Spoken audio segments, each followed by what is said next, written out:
राज्य शिक्षा केंद्र मध्य प्रदेश भोपाल वार्षिक परीक्षा सत्र 2023-2024 विषय गणित कक्षा 5वीं और पूर्णांक 60 अंक। निर्देश: प्रत्येक प्रश्न के 4 विकल्प दिए गए हैं, सही विकल्प चुनकर लिखिए। तो यहाँ पर 1 से 10 तक के प्रश्न दिए हैं, इसमें प्रत्येक अंक जो है वो 1 अंक का है और सभी विकल्प जो दिए हैं इसमें 4 विकल्प दिए, उसमें से 1 उत्तर सही है। ये बच्चों को हल करना था। तो साथियों नमस्कार, मैं राम लखन बिहारी आज आपको गणित विषय के आदर्श उत्तर की मैं जानकारी दे रहा हूँ, जो आपको बच्चों को बताने के लिए बहुत उपयोगी होगा। तो सबसे पहले प्रश्न नंबर 1, 3 अंकों की सबसे बड़ी संख्या। 3 अंकों की सबसे बड़ी संख्या हमारी 990 है। उसके बाद प्रश्न नंबर 2, नीचे दिए गए अंग्रेजी वर्णमाला के किस अक्षर को 1/4 घुमाने पर वह पहले जैसे दिखेगा। तो हमारी जो अंग्रेजी वर्णमाला का जो ओ अक्षर है उसको हम 1/4 घुमाएं, आधा घुमाएं, ये हमेशा हमको एक जैसा ही दिखाई देगा। इसके बाद है प्रश्न नंबर 3, पैटर्न 25, 20 और 15 की अगली संख्या होगी। तो यहाँ पे 5-5 घटते जा रहा है, अतः कहने का मतलब ये है कि इसकी अगली संख्या हमारी ऑप्शन बी 10 होगी। इसके बाद है प्रश्न नंबर 4, एक आयत की लंबाई 40 सेंटीमीटर है, चौड़ाई 20 सेंटीमीटर, तो आयत का क्षेत्रफल होगा। तो हमको यहाँ पे क्षेत्रफल बताना है, इसे हल नहीं करना बल्कि इसके 4 विकल्प दिए उसमें हमको उत्तर लिखना है। तो यहाँ पर आयत का क्षेत्रफल है लंबाई गुणित चौड़ाई। कहने का मतलब इस 40 और 20 का हम आपस में गुणा कर देंगे तो हमारा हो जाएगा 800 और इसका आंसर जो होगा हमारा वो होगा 800 वर्ग मीटर। इसका जो आंसर है हमारा ये है 800 वर्ग मीटर। इसके बाद है प्रश्न नंबर 5, एक बगीचे के बाहर कुछ वाहन खड़े हैं, बार चार्ट देखकर बताइए कि कौन से वाहन की संख्या सबसे कम है। तो हम यहाँ पर देख रहे हैं कि साइकिल, कार, मोटरसाइकिल और स्कूटर। तो ये इसमें हम देख रहे हैं इस चार्ट में, तो हमको ये कार जो है, कार की संख्या यहाँ पर सबसे कम है। तो हम इसमें आंसर में लगा देंगे ऑप्शन सी, कार।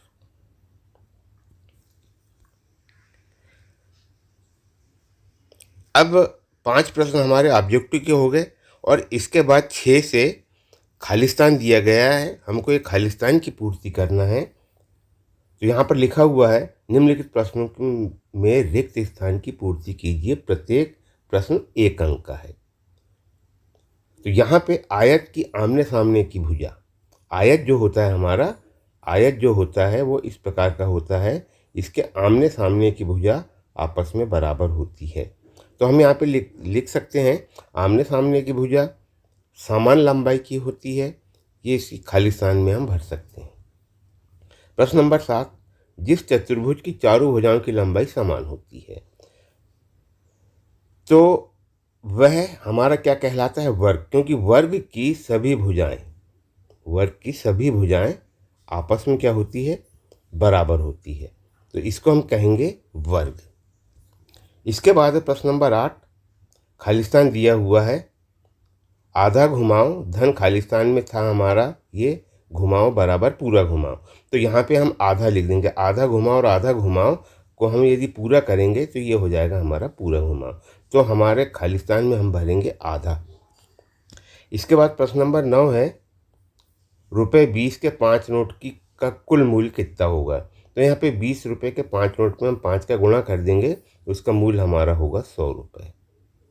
इसके बाद है प्रश्न नंबर 10, 1000 ग्राम को खालिस्तान किलोग्राम भी लिख सकते हैं, तो हम लिख सकते हैं उसको 1 किलोग्राम। अब इसके बाद है हमारा जो प्रश्न जो है 11 से 16, नीचे दिए गए प्रश्नों को हल कीजिए और प्रत्येक प्रश्न 2 अंक का है और इसको हमको क्या करना है, हल करना है। तो यहाँ पे सबसे पहला जो प्रश्न हमारा जो दिया हुआ है 11 से 16 में 11 नंबर का जो प्रश्न है उसमें दिया हुआ है समकोण से छोटे कोण को क्या कहते हैं। तो यहाँ पर समकोण से छोटे कोण को हम क्या कहते हैं, न्यून कोण कहते हैं। इसके बाद है प्रश्न नंबर 12, घड़ी के घंटों तथा मिनट के कांटे के मध्य 4 बजे कौन सा कोण बनेगा। तो घड़ी के 4 बजे हमारा जो कोण बनेगा उसके मध्य वो बनेगा हमारा अधिक कोण। इसके बाद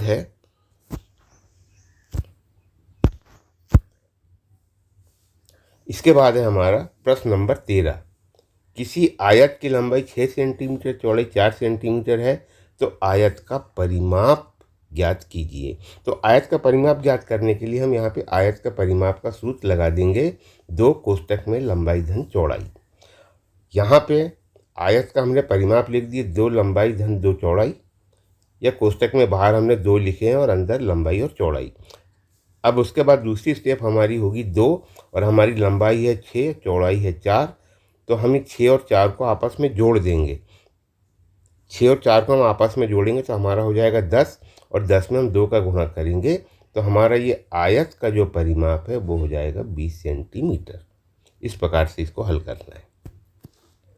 इसके बाद है प्रश्न नंबर 14, 0 से 9 तक के अंकों में से कोई 2 अंक लिखिए जो आधा घुमाने पर पहले जैसे ही दिखाई देते हैं। तो यहाँ पे आधा घुमाने पे हमारा 1 हो गया और हमारा ये 8 हो गया, इसको हम आधा घुमाएंगे तो ये हमेशा एक जैसा ही दिखेगा। तो यहाँ पे हमको 2 अंक भर बोला है बताने की। वैसे तीसरा अंक मैं आपको बता दूं कि तीसरा अंक हमारा 0 भी होता है।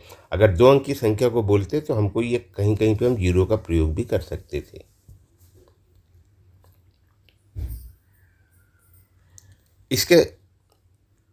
इसके बाद है हमारा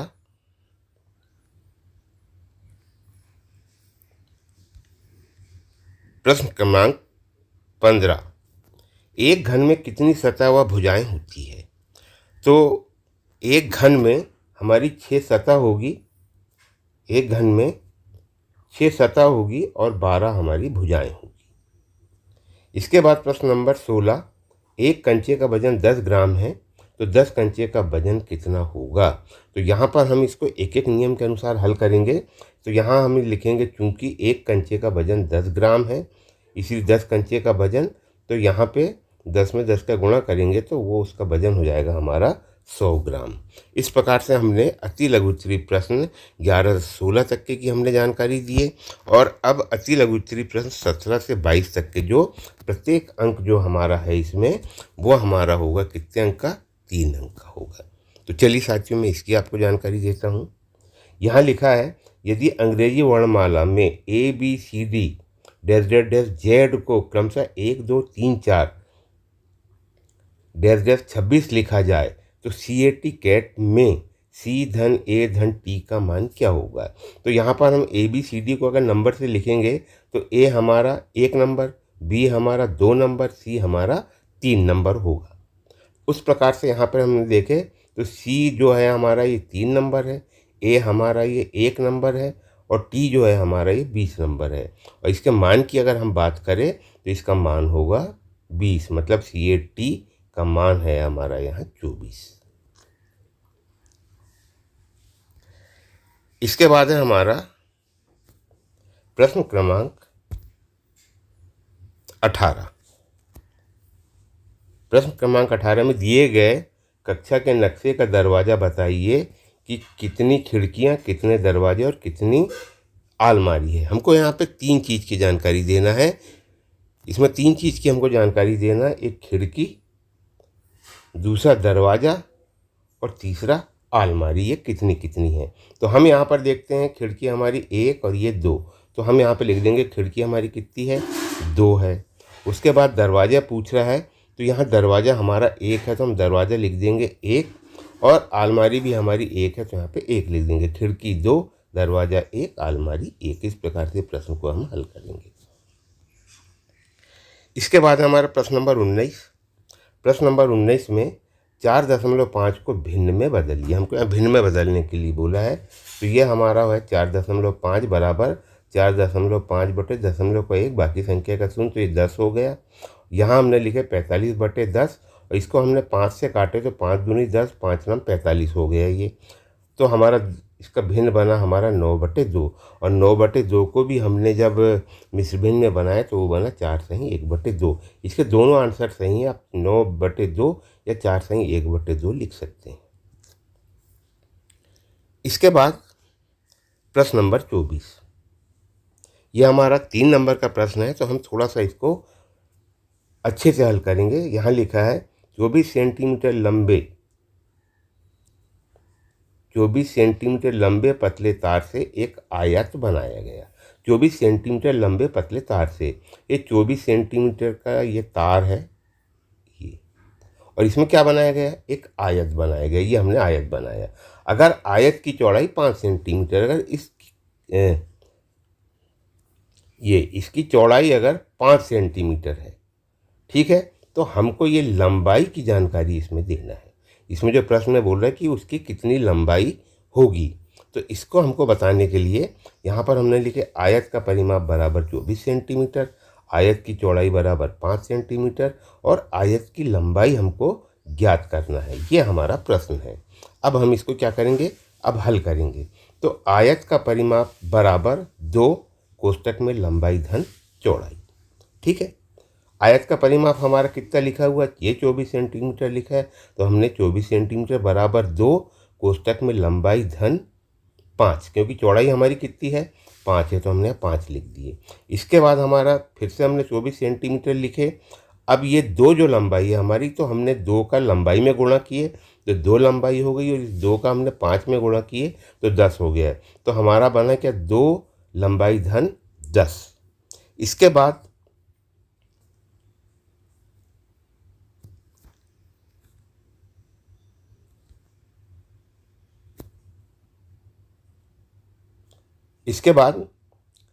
अब ये जो 10 है, 10 का यहाँ पक्षांतर किए तो ये धन की संख्या तो यहाँ पे ऋण में हो गई, तो 24 ऋण 10 बराबर हमारी 2 लंबाई हो गई, ठीक है। अब उसके बाद हमने 24 में से 10 घटाए तो हमारा कितना बचा 14, तो यहाँ पे हो गया 2 लंबाई, ठीक है, 14 बराबर 2 लंबाई। तो अब हम लंबाई का मान निकालेंगे, तो 2 हमारा यहाँ पे आने के बाद काय में चला जाएगा, ये भाग में चला जाएगा। तो भाग में गया तो यहाँ पे हमने 7 एकम 7, 7 दूनी 14, 2 एकम 2, 2 सत्ते 14। तो हमारी लंबाई कितनी आ गई, इसमें हमारी लंबाई हो गई 7 सेंटीमीटर, ठीक है। इस प्रकार से इस प्रश्न को हम हल करेंगे। इसके बाद अगला प्रश्न जो दिया है प्रश्न नंबर 12, दिए गए टेली चिन्ह को देखकर बस एवं कार की संख्या बताइए। तो हमको यहाँ टेली चिन्ह को देख के क्या बताना है, कार और बस की संख्या। तो यहाँ पे बस है, तो ये हमारा ये बस है, हमको बस की संख्या बताना है। तो यहाँ पर ये 1 2 3 4 ये आड़ी लाइन 5, कहने का मतलब ये 5 का ब्लॉक है। तो ये 5, ये 5 और ये 5, 15 और ये एक लाइन 16 और ये 17। तो बस की संख्या कितनी है हमारी, बस की संख्या हमारी 17 है। अब हमको कार की संख्या बताना है। तो कार की संख्या हमारी 5, ये 5, ये 5, 10, 11, 12, 13। तो हमारी कार की संख्या 13। इस प्रकार से इसको हल करेंगे। अब हमारा है प्रश्न नंबर 22, और प्रश्न नंबर 22 जो हमको बोल रहा है वो बोल रहा है 57 × 59 का मान ऊर्ध्व तिर्यक गुणा से कीजिए। तो ऊर्ध्व तिर्यक गुणा से यदि हमको इसको हल करना है तो इसका सूत्र इस प्रकार से है 1 × 1। हम इस प्रकार से इस चित्र को हम बना लें। इसको हल करने के लिए हमने यहाँ पर उसको पूरी तरीके से समझाया है, आप इसको अच्छे से देख लें। हम क्या करेंगे, 57 लिखेंगे, 57 और 59। तो ये जो 5 है इसको आगे लिख देंगे 5 5, और यहाँ पे 7 9 को हम यहाँ लिख देंगे। और हमने पहला जो हमारा ये है ये 7 और 9 हो गया है, ठीक है। दूसरा हमारा ये वाला जो भाग है ये वाला गुणा इसमें यहाँ हो गया, और ये ऊपर नीचे का हो गया। तो सबसे पहले हम ऊर्ध्व गुणा करेंगे 7 और 9 का, तो 9 सत्य हमारा 63 होता है। तो 63 का 3 और हासिल का 6 जो है ये हमारा इस तरफ चला जाएगा, ठीक है। अब यहाँ पे हम गुणा करेंगे, हम इस प्रकार से गुणा करेंगे 7 और 5 का और 5 और 9 का। तो यहाँ हमने 9 और 5 का गुणा किया तो हमारा 45 आ गया, और 7 और 5 का किए तो 35 आ गया, और इसको हमने जोड़े तो 80 आ गया, और ये 6 हमने हासिल का जोड़े तो ये यहाँ पे हमारा 86 आ गया। तो यहाँ पे हमारा 6 बचा, और 8 जो है हासिल का हम इस तरफ ले गए। ठीक है, यहाँ तक के बात समझ में आ गई। उसके बाद हमने 5 और 5 का गुणा की तो हमारा ये 25 हो गया, और ये हासिल का 8 जोड़े तो 33 हो गया। तो 3 3 6 3, तो हम 57 गुणित 59 और तिर्यक गुणा से गुणा करेंगे तो हमारा आंसर आ जाएगा 3363। इस प्रकार से इस प्रश्न को हल करेंगे, या इस प्रकार से हम बच्चों को समझा सकते हैं। अब इसके बाद है हमारा दीर्घ उत्तरीय प्रश्न 23 से 26 तक के। अब यहाँ पे जो हमको जो प्रश्न दे रहा है,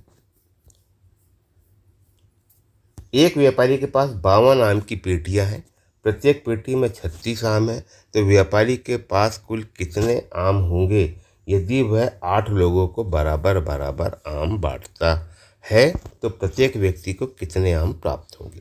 अब इसको हल करने के लिए सबसे पहले तो हम आम की संख्या निकालेंगे, क्योंकि 52 पेटी है और प्रत्येक पेटी में हमारे 36 आम है, तो हम 52 गुणित 36 को हम हल करेंगे। ठीक है, तो यहाँ पे हमने कुल आमों की संख्या लिखी और ये 52 गुणित 36, तो हमारे पास आम की संख्या हो गई 1872। ठीक है, और हमने यहाँ पे उसको पूरा गुणा करके बताया कि इस प्रकार से एक एक अंक में हम कैसे गुणा करेंगे। तो ये हो गया हमारा 1872। यहाँ तक बात आपको समझ में आ गई होगी। अब हम थोड़ा सा आगे बढ़ें।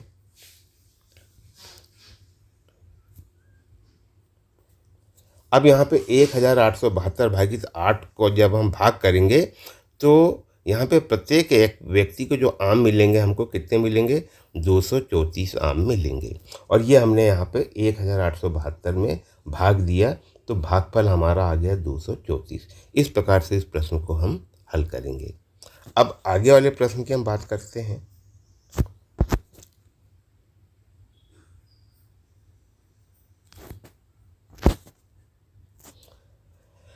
अंजू के पास 12 चॉकलेट थी, उसने 1/4 रिया को, 1/3 मीना को और 6ठा भाग सीमा को दिया, और बाकी हिस्सा उसने खा लिया, तो अंजू को कौन सा हिस्सा मिला, हमको ये जानकारी देना है।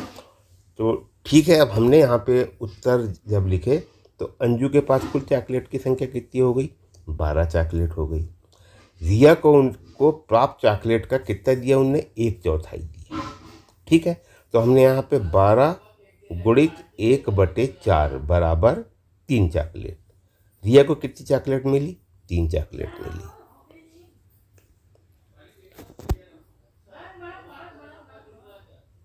अब इसके बाद मीना को प्राप्त चॉकलेट कितनी दिया, 1/3, तो 12 में हमने 1/3 का गुणा किए तो ये आ गई उसकी 4 चॉकलेट। और सीमा को प्राप्त चॉकलेट का 6ठा भाग, तो 12 गुणित 1/6 बराबर 2 चॉकलेट। कहने का मतलब रिया को 3 चॉकलेट, मीना को 4 चॉकलेट, सीमा को 2 चॉकलेट। हमको बताना कि अंजू को कितनी चॉकलेट प्राप्त हुई, तो अब हम बताएंगे कि अंजू को कितनी चॉकलेट प्राप्त हुई। यहाँ पर हमने लिखे अंजू के पास कुल चॉकलेट कितनी थी, 12 चॉकलेट थी। अब रिया को 3 चॉकलेट, मीना को 4 चॉकलेट और सीमा को 2 चॉकलेट प्राप्त हुई, तो हमने 3 धन 4 धन 2 को आपस में जोड़े, तो इनने तीनों को 9 चॉकलेट वितरित करी। कुल चॉकलेट हमारी 12 थी, और 12 में से 9 हमने घटाए, तो अंजू को प्राप्त चॉकलेट की संख्या हमारी 3 चॉकलेट हो गई। अब इसके बाद प्रश्न क्रमांक 25। प्रश्न क्रमांक 25 में 28, 42, 56 के सभी साझा गुणनखंड ज्ञात कीजिए। तो हमको सभी साझा गुणनखंड इसके ज्ञात करना है। तो 28 के हमने साझा गुणनखंड निकाले, तो हमारा 1, 2, 4, 7, 14 और 28 आया। 42 का 1, 2, 3, 6, 7, 14 और 42 आया। 56 का 1, 2, 4, 7, 8, 14, 28, 56 ये आया। तो ये हमने तीनों के सबसे पहले हमने गुणनखंड ज्ञात कर लिए, 28 के, 42 के और 56 के। अब हमको साझा गुणनखंड ज्ञात करना, और साझा गुणनखंड का मतलब ये होता है कि 28, 42, 56 में कौन कौन से गुणनखंड तीनों में आए हैं। तो यहाँ पर तीनों में हमारा कितना आ गया, एक, तो हमने यहाँ एक लिख दिए। तीनों में हमारा 2 आया तो हमने 2 लिख दिए, और तीनों में हमारा 7 आया तो हमने 7 लिख दिए, और तीनों में 14 आया तो हमने 14 लिख दिए। हमको यहीं तक के प्रश्न पूछा कि सभी साझा गुणनखंड ज्ञात कीजिए, तो हमने सभी साझा गुणनखंड तो ये ज्ञात कर लिए, और मेरे हिसाब से यही उसका आंसर भी है। ठीक है, मगर हमने और आगे आपको करके बताया है कि साझा गुणनखंड, सभी साझा गुणनखंड तो हमने निकाल लिए, मगर 28, 42, 56 के साझा गुणनखंड कौन कौन से हैं, तो वो है हमारे 1, 2, 7, 14। और उसमें भी हमने एक बात और बता दी है कि इसमें सबसे बड़ा साझा गुणनखंड क्या होगा, तो सबसे बड़ा साझा गुणनखंड 14 होगा, जो 56, 42 और 28 को पूरा पूरा विभाजित करेगा। तो साथियों, ये प्रश्न आपको समझ में आ गया होगा। इसके बाद हम बात करते हैं अंतिम प्रश्न की, जो हमारा प्रश्न नंबर 26 है। प्रश्न नंबर 26, राजेश ने अपने दोस्त से मोटरसाइकिल खरीदने के लिए 41,560 उधार लिए। वह अगले 6 महीने में बराबर बराबर किस्तों में रुपए वापस करता है, तो बताइए वह हर महीने अपने दोस्त को कितना रुपए देता है। तो साथियों, यहाँ पर हमको राजेश ने मोटरसाइकिल खरीदा और अपने दोस्त से उन्हें 41,560 रुपये उधार लिया, और उधार लेने के बाद उसने कहा कि मैं 6 महीने में समान किस्तों में इसको वापस कर लूँगा। ठीक है, तो यहाँ पर 41,560 में हमको 6 महीने में वापस करेगा, तो हम 6 का भाग दे देंगे, और 6 का भाग जब हम इसको देंगे तो इसका आंसर कैसे आएगा, अब मैं आपको उसकी जानकारी देता हूँ।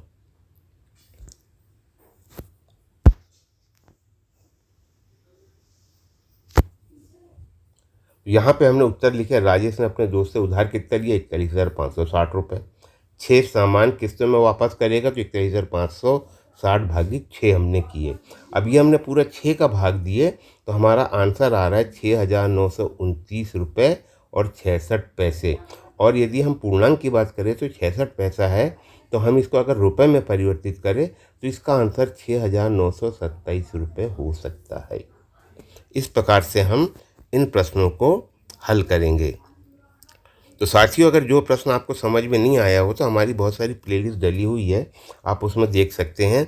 और अगर किसी को इसके PDF की यदि आवश्यकता है तो इसमें आपका व्हाट्सएप नंबर मुझे दे दे, तो मैं PDF भी आपको सेंड कर दूंगा। तो साथियों, आज के लिए सिर्फ इतना ही। नमस्कार, धन्यवाद। और वीडियो अच्छा लगा हो तो अगर आप नए वीडियो यदि आप मेरा ये देख रहे हैं तो आप इस चैनल को सब्सक्राइब भी अवश्य करें।